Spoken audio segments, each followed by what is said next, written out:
The grand chamber of the Galaxy Council was massive beyond imagination. Thousands of seats rose in circles around a central platform filled with beings from 100 different worlds. Some had scales, others had feathers, and some were made of living crystal. The air hummed with the sound of translators working to convert whispers, into languages everyone could understand. Ambassador Daniel Carter stood at the human delegation's podium, his hands gripping the edges so tightly his knuckles turned white. He was a tall man with gray at his temples and tired lines around his eyes. 3 years of negotiations had aged him more than the previous 20. Behind him sat his team. Lieutenant Maria Santos, his most trusted aide, watched the proceedings with barely hidden anger. The other delegates shifted nervously in their seats. They all knew something was wrong. High Arbiter Vrelinok uncoiled his serpentine body on the central platform. He was old, even by his species standards, and he had led the council for over 2 centuries. His scales were a deep purple, and his eyes held the cold intelligence of a predator. The council has completed its review of humanity's petition for membership, Vrelinok announced. His voice echoed through the chamber. We have reached a decision. Daniel felt his stomach tighten. 3 years? 3 years of meetings, proposals, and compromises. 3 years of being treated like children, begging for scraps at a feast. Humanity will be granted provisional membership, Vrelinok continued. However, this membership comes with certain conditions. The chamber fell silent. Daniel noticed the Felrati ambassador, Treshken, lean forward with concern. The bird-like alien had been humanity's only consistent supporter on the council. Her feathers ruffled with unease. The conditions are as follows, Vrelinok said. First, humanity must surrender all military vessels larger than frigate classification. Second, human worlds will submit to quarterly cultural audits conducted by council observers. Third, humanity will be permanently restricted from using the Orion Trade Corridor. Daniel felt as if he had been punched in the chest. The Orion Corridor was the fastest route between human space and the galactic core. Without it, human merchants would be at a permanent disadvantage, and the military restrictions would leave Earth defenseless against any serious threat. You want us to disarm? Daniel said slowly.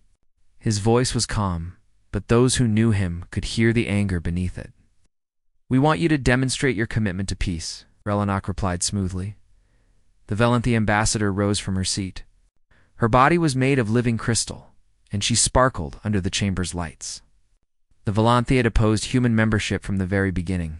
Surely the humans understand their position, she said. Your species has possessed faster-than-light travel for merely 2 centuries. You are infants in galactic terms. The Council has guided younger species before. You should be grateful for this opportunity. Daniel looked around the chamber, searching for support. The Crocian delegation, amphibian beings who had promised to back humanity, suddenly found their data tablets very interesting. The Mendari, tall and thin with too many arms, avoided his gaze entirely. Even Treshkin seemed unable to speak. And what protections will provisional members receive? Daniel asked.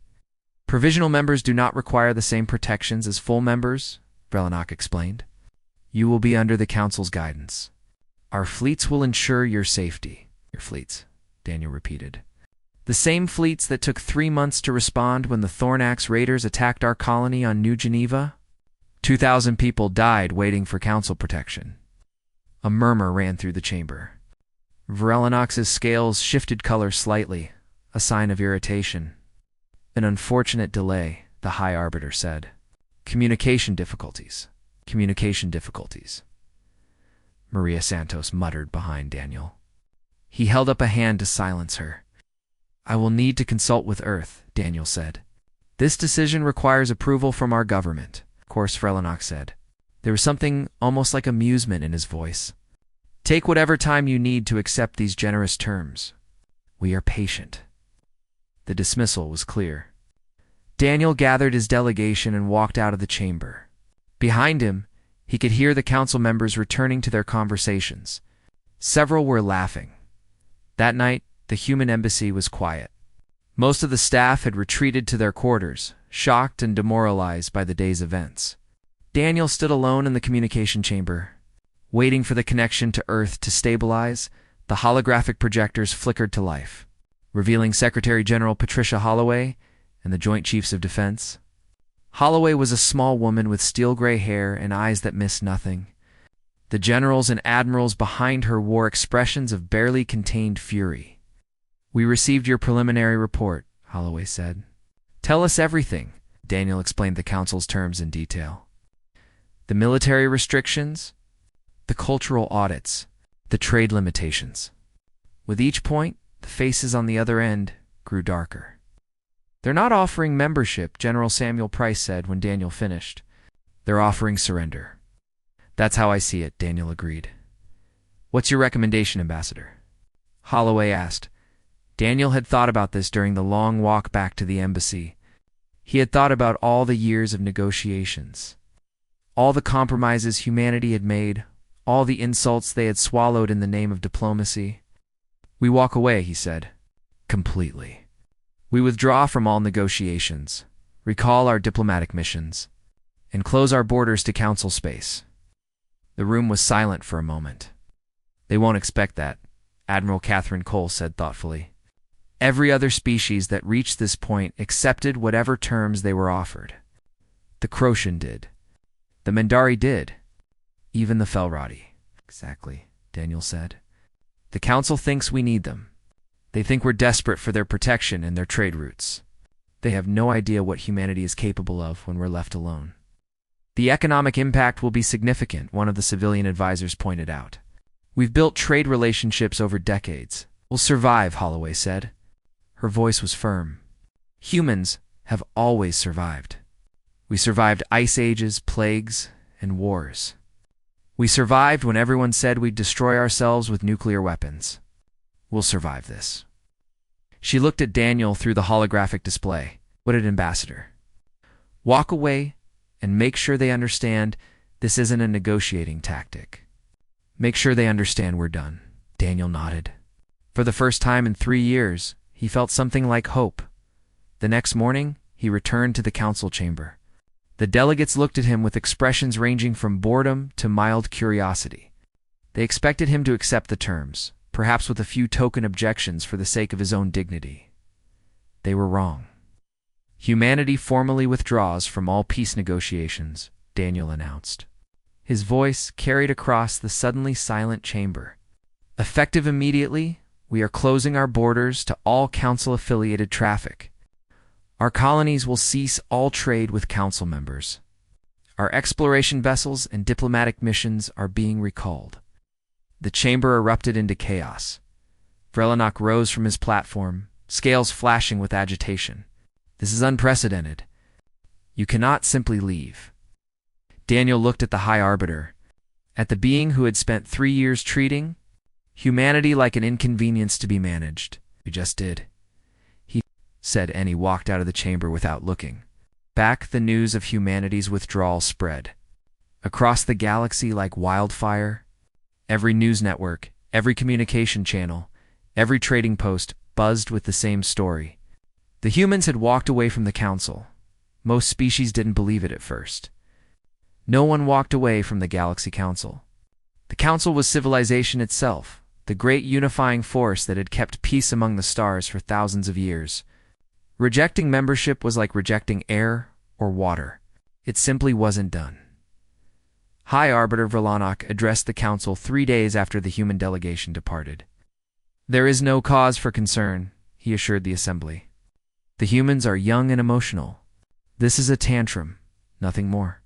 They will realize their mistakes soon enough and return to accept our generous terms." The Volanthi ambassador agreed loudly. "They cannot survive without us. Their technology is primitive. Their economy depends on galactic trade.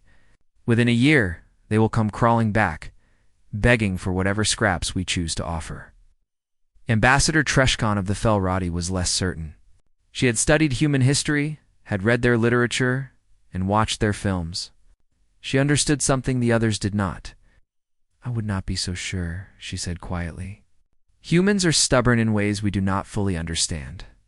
When they feel wronged, they do not forget." The council moved on to other business, confident that the human problem would solve itself. Meanwhile, in human space, everything changed. Ambassador Daniel Carter returned to Earth a hero. Millions watched his ship land at the new Washington spaceport. Secretary General Holloway greeted him personally, shaking his hand before the cameras of 100 news networks. "Today begins a new chapter for humanity," Holloway announced. "We came to the galaxy seeking partnership. We were offered slavery. We chose freedom instead." The people cheered. For too long, they had watched their government bow to alien demands. For too long, they had heard stories of council, arrogance, and human humiliation. Now, finally, they were fighting back. But the cheering would not last forever. The council's trade embargo hit hard. Luxury goods disappeared from stores. Rare minerals needed for advanced technology became scarce. Some colonies, dependent on council shipping routes for basic supplies, faced genuine hardship. Secretary General Holloway addressed the people directly. "The road ahead will not be easy," she admitted. "We will have to make sacrifices. We will have to work harder than we have ever worked before. But I promise you this, humanity will not only survive, we will thrive. We will build what we need with our own hands. We will find new trade partners beyond council space. And when this is over, no one will ever dismiss humanity again." The work began immediately. Factories that had been closed for decades reopened. Mining operations expanded to extract resources from asteroids and moons. Scientists worked around the clock to develop alternatives to council technology and deepen the secured facilities of military research stations. Something else was happening. Something secret. General Samuel Price oversaw the project personally. He was an old soldier, a man who had fought in the border skirmishes before the peace negotiations began. He knew what war looked like, and he knew that someday humanity might need to fight again. "The council thinks we're weak," he told his team.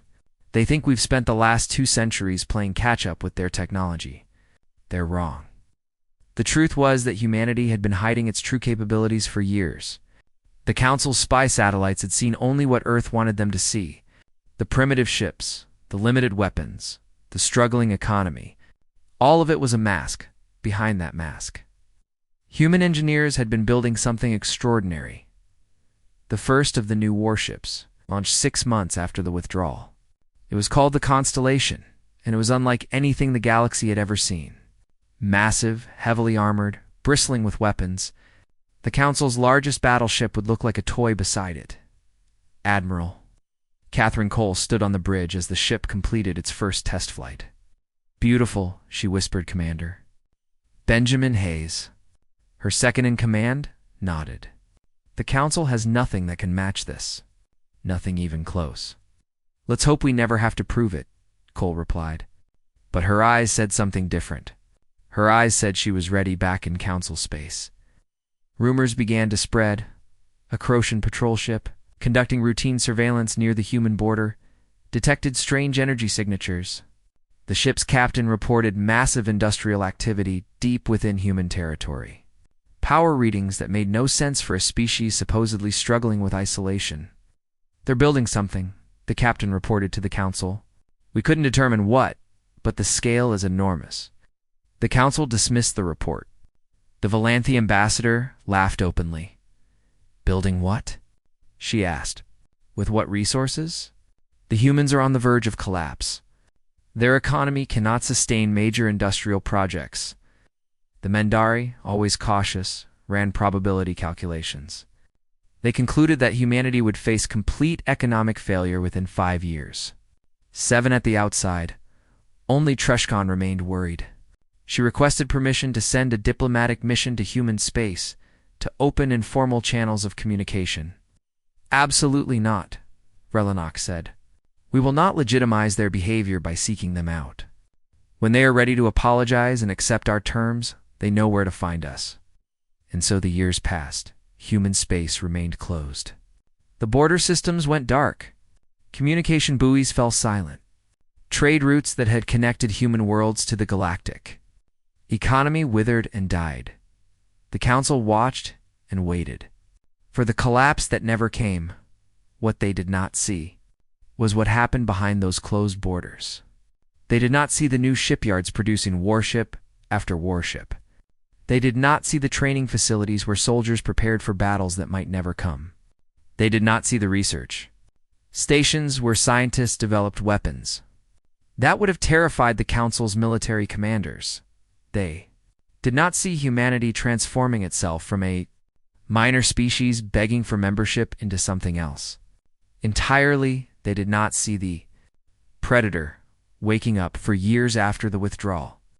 Secretary General Holloway received a report from military intelligence. A new threat had emerged on the galactic rim.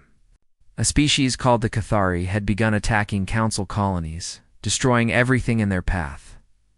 "How bad is it?" Holloway asked. General Price pulled up the tactical display. Red markers showed Cathari advances across Council territory. There were a lot of red markers. "Bad," he said.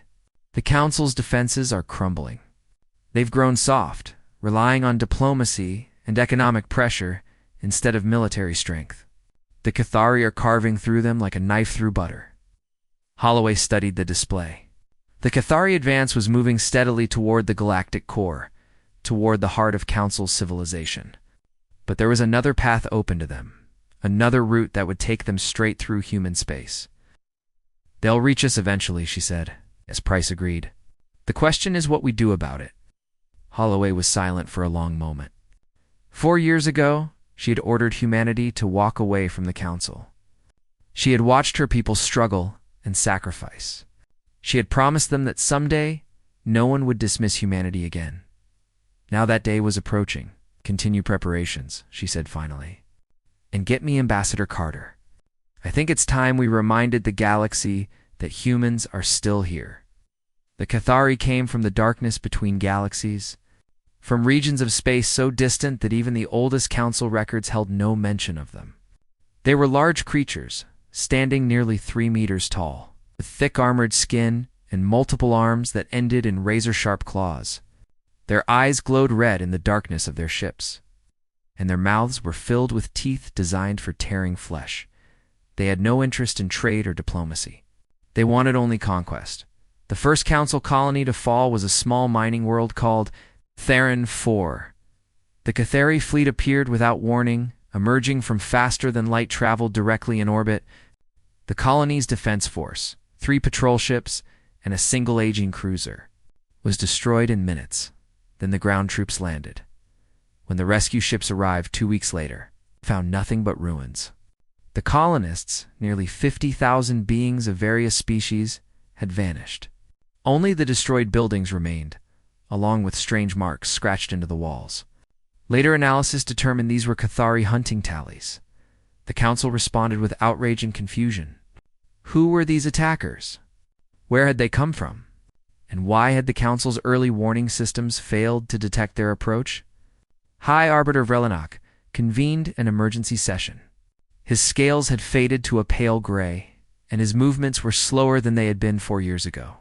The stress of the human situation had aged him, and now a new crisis threatened to overwhelm everything. "We must respond with force," demanded the Crocian admiral who commanded the Council's combined fleet. "These Cathari have attacked our territory. They must be taught that such aggression will not be tolerated." "Our fleet is already mobilizing," Vrelinok assured the chamber. "We will send a task force to locate and destroy these raiders." But the task force never returned. The Council fleet found the Cathari in a remote system 3 weeks later. The battle, if it could be called that, lasted less than an hour. The Cathari ships were faster, more heavily armed, and crewed by warriors who knew nothing of retreat or surrender. The sole surviving Council vessel, a damaged scout ship that had hidden among an asteroid field, brought back images of the slaughter. Council ships exploding one after another. Escape pods being hunted down and destroyed. And through it all, the Cathari fleet, moving with terrible, efficient precision. Panic spread through Council space. The Cathari advanced steadily, taking colony after colony. Some worlds tried to surrender, offering tribute or alliance. The Cathari accepted no surrenders. They wanted conquest, not cooperation. Species that had been rivals for centuries now huddled together in fear. The Velanthi, who had always considered themselves superior to other races, watched in horror as their outer colonies burned. The Mendari, masters of calculation and probability, found that their predictions of Kethari behavior were consistently wrong. Only the Felrati maintained some composure. Ambassador Treshkin addressed the council with calm determination. "We must seek allies," she said. "Anyone who can help us fight this enemy?" "What allies?" Vrelinok asked bitterly. "We have spent centuries building the council. There are no major powers outside our sphere of influence." Treshkin's feathers ruffled. "There is one." The chamber fell silent. Everyone knew what she meant. "The humans chose to leave," the Velanthi ambassador said stiffly. "They chose isolation. Why should they care what happens to us?" "Because their space lies directly in the Kethari's path," Treshkan replied. "If we fall, they will be next. Surely they must understand this." "Then let them come to us," Vrelinok said. "We will not go begging to a species that rejected our guidance." "Pride is a luxury we can no longer afford," Treshkin argued. "The Kethari will reach the core worlds within a year at their current rate of advance. We need every ship, every soldier, every ally we can find." The debate continued for hours. Some wanted to ignore the humans entirely, trusting that the Council's remaining forces could eventually turn the tide. Others, more desperate, supported Treshkin's proposal.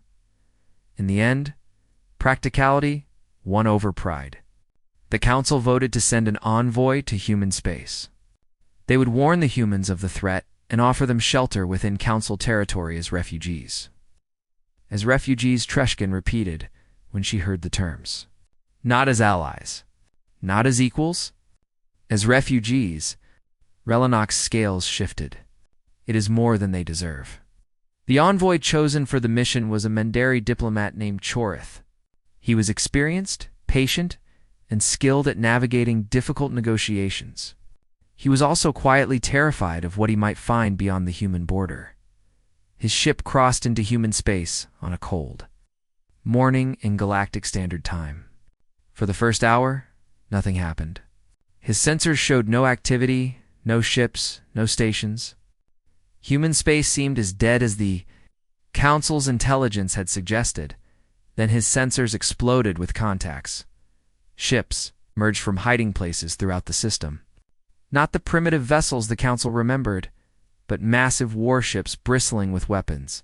They moved with coordinated precision, surrounding Chorith's small diplomatic craft in seconds. "Unidentified vessel," came a voice over the communication channel. "This is Commander Benjamin Hayes of the Terran Defense Fleet.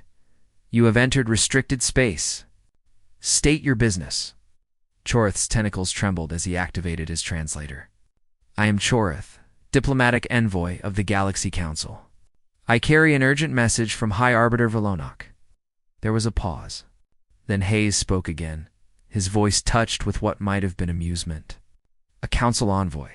That's unexpected. Transmit your message."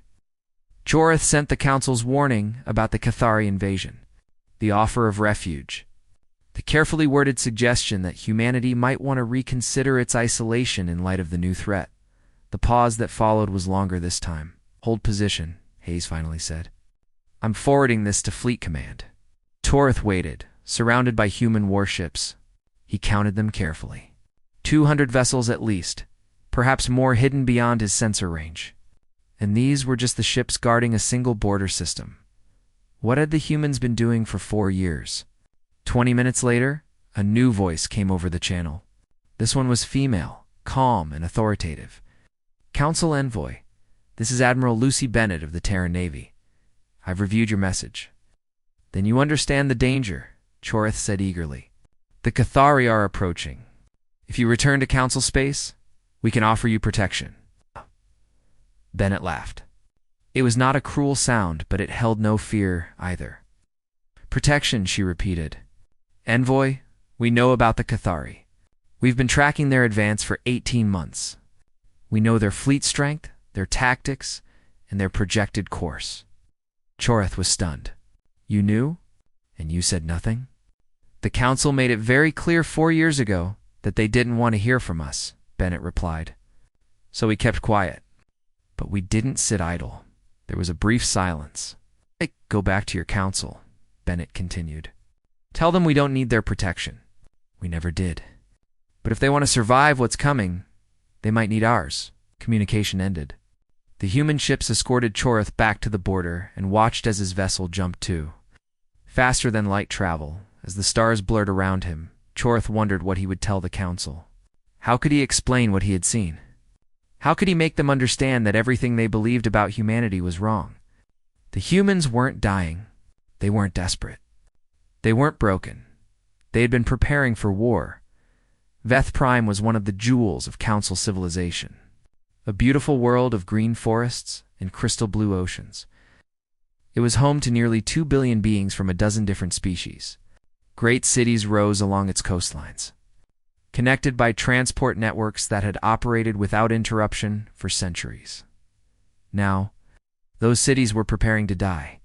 The Cathari main fleet had been spotted 3 days earlier. Moving steadily toward Veth Prime, the Council's remaining defensive forces had already been defeated in a series of desperate battles across the outer systems. What little remained had retreated to protect the core worlds, but everyone knew the truth. There were not enough ships to stop the Cathari governor. An elderly Crocian who had administered Veth Prime for 30 years ordered evacuations to begin immediately. Transport ships lifted from every spaceport, carrying refugees toward distant worlds that might offer temporary safety. But the transports were slow, and there were too few of them. Most of the population would still be on the planet when the Cathari arrived. How long? Telmac asked his military advisor. 12 hours until their fleet enters orbit. Perhaps 18 before ground troops land. Telmac closed his large eyes. He had lived a long life, had seen wars and plagues and natural disasters, but he had never imagined something like this. An enemy that could not be reasoned with. A threat that could not be bought off or negotiated away. Continue the evacuations as long as possible, he said, and prepare the defense forces. Governor, our defense forces are 3 patrol ships and a damaged cruiser. I know. Prepare them anyway. High above Veth Prime's atmosphere, the planet's tiny fleet assembled. Captain Stephen Park commanded the cruiser Vigilant, the largest vessel in the defense force. He was young for a captain, barely 40 years old, and he had never fought a real battle. Status report, he said quietly. All weapons online, his first officer replied. Shields at maximum. Fighter squadrons ready to launch. Park nodded. He looked at the tactical display, at the red symbols representing the approaching Cathari fleet. Over 800 warships, moving in perfect formation. His 4 vessels were specks of dust before a hurricane. Send a message to the planet, Park said. Tell them to keep evacuating until the last possible moment. We'll buy them as much time as we can. How much time do you think that will be, Captain? Park didn't answer. He didn't need to. The Cathari fleet dropped out of faster-than-light travel at the edge of the system. Their commander, a scarred warrior named Kethfer, surveyed the situation with satisfaction. Another weak world? Another easy victory. The prey species of this galaxy were soft, made weak by centuries of peace. Begin approach, Kethfer ordered. Standard conquest formation. His ships moved forward, spreading out to encircle the planet. They had done this dozens of times before. First, they would destroy the orbital defenses. Then, they would bomb the major cities. Then the ground troops would land to claim whatever remained. The tiny Council Defense Force moved to intercept. Pathetically brave. Kethfer almost admired their courage, almost destroy them, he said casually, and then his sensors screamed. Ships emerged from faster-than-light travel directly. Between the Cathari fleet and Veth Prime, not for ships. Not 40. Hundreds of ships, appearing in perfect formation as if they had rehearsed this moment 1,000 times. Kethfer stared at the tactical display in confusion. These vessels matched nothing in his database. They were large, heavily armored, bristling with weapons that his sensors couldn't fully identify. At the center of the formation sat the biggest ship Kethfer had ever seen. A dreadnought that dwarfed his own flagship, its hull scarred from what appeared to be combat testing. Unidentified fleet, he transmitted. You interfere with Cathari conquest? Identify yourselves and withdraw, or be destroyed. The response came in a calm female voice. Cathari Fleet, this is Admiral Lucy Bennett of the Terran Navy. You have attacked worlds under our protection. You will withdraw immediately, or you will be destroyed. Kethver's red eyes narrowed. Terran, human, he knew of this species. They were primitives who had rejected the Council's protection. They were supposed to be dying in isolation? Your protection? He replied with contempt.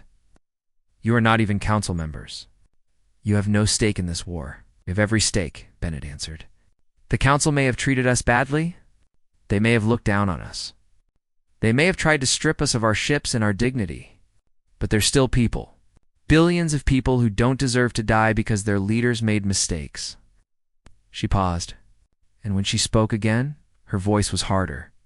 And more importantly, we don't like bullies, Kethver laughed, the sound harsh and grating. Brave words for a primitive species. Let us see if your actions match. He cut the communication and turned to his tactical officer. Analysis of enemy fleet. 312 vessels, Commander. Heavy armor. Unknown weapon signatures. They appear to be purpose-built for combat. Purpose-built, Kethver repeated. The Council's ships were multi-purpose, designed for exploration and peacekeeping with weapons added as an afterthought. These human vessels were different. These were warships. For the first time in many years, Kethver felt something that might have been uncertainty. All ships engage, he ordered. Destroy them. The Battle of Veth Prime began. The Cathari attacked in their standard formation. Waves of ships rushing forward to overwhelm the enemy with numbers. It was a tactic that had worked against every opponent they had faced. It did not work against the humans.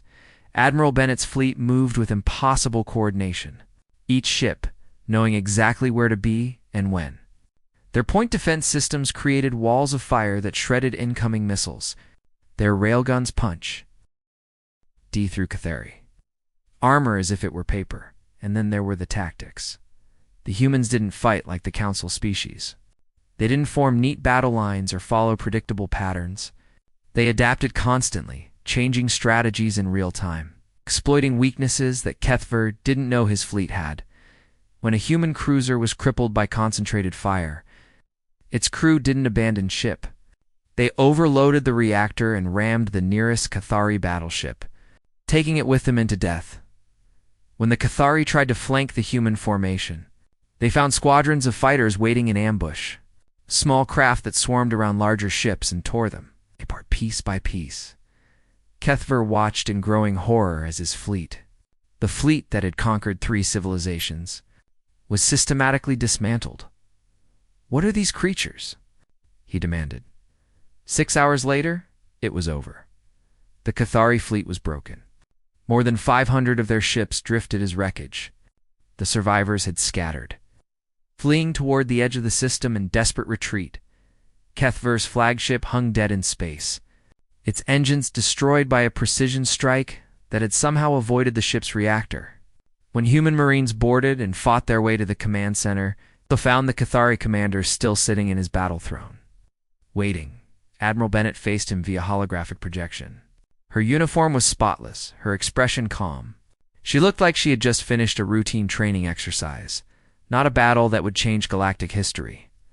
You will return to your people, she said. You will tell them what happened here. And you will tell them that if they ever threaten this galaxy again, we will not stop at defeating your fleet. We will come to your homeworld.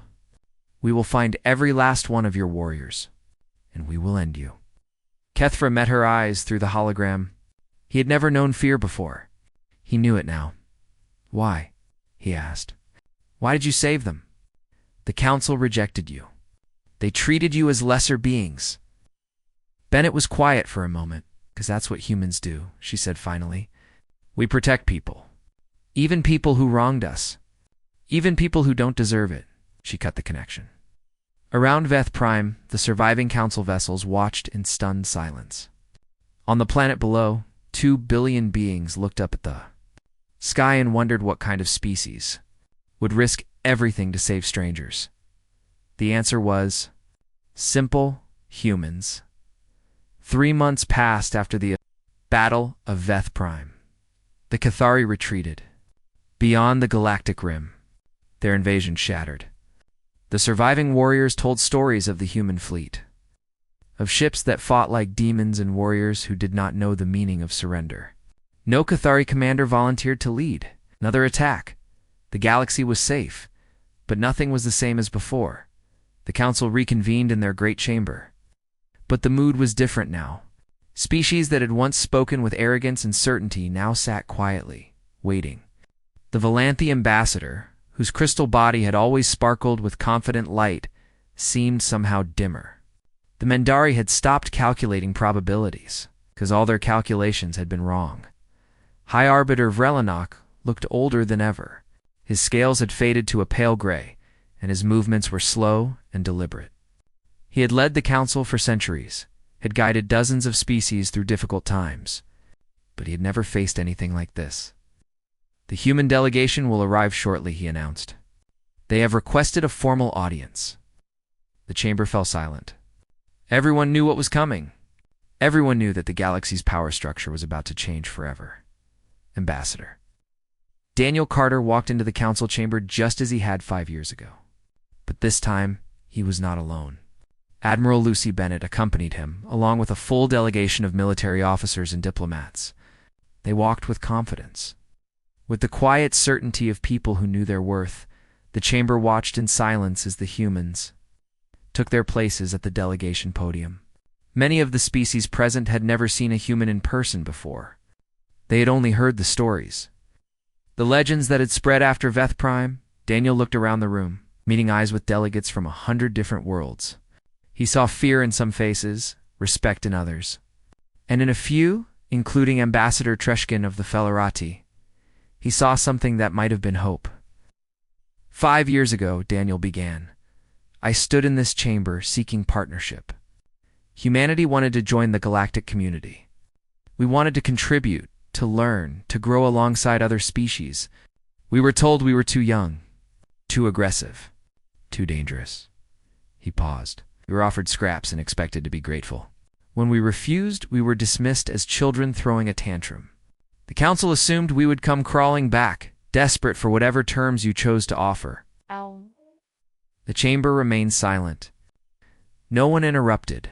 Could have let you fall, Daniel continued. When the Cathari attacked, we could have sealed our borders and watched from a distance.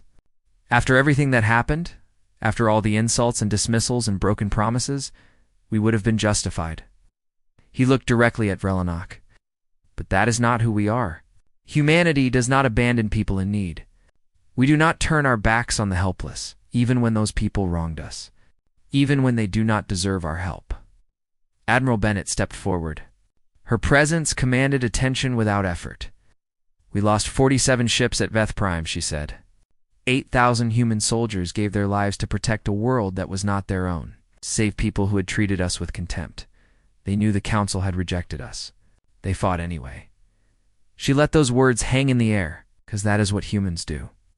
Daniel took a data tablet from his aide and placed it on the podium. We are not here to demand apologies.